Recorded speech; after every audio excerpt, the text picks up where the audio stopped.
AfriForum addresses racialized legislation at UN Business and Human Rights Forum.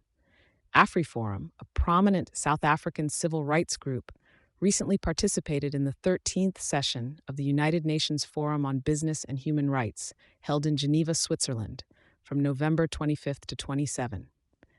The event, a premier platform for dialogue among various stakeholders, focuses on the implementation of the UN Guiding Principles on Business and Human Rights, which aim to mitigate adverse human rights impacts stemming from business operations.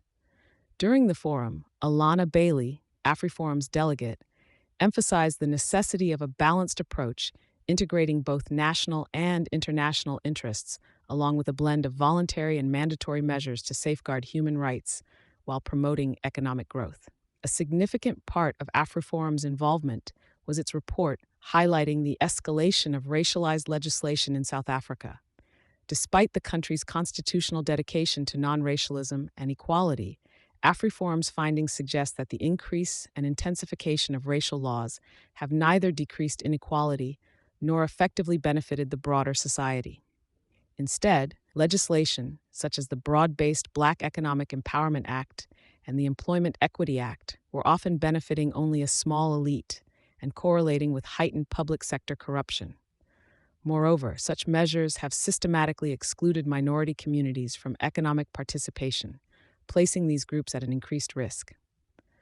AfriForum argues that the persistence of social inequality in South Africa is greatly influenced by such racialized legislation.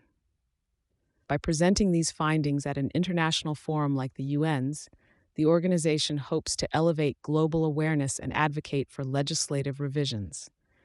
This includes proposals for incorporating sunset clauses into affirmative action initiatives and incentivizing empowerment across all communities, thus aligning business prosperity with the promotion of human rights. The session not only served as a crucial podium for AfriForum to voice its concerns, but also provided the organization with extensive networking opportunities and insights into international best practices for balancing human rights with business interests. With representatives from governments, businesses, civil society, and more globally in attendance, the forum underscored the universal challenges and shared commitments in advancing human rights within business frameworks. Thank you for choosing Satori News.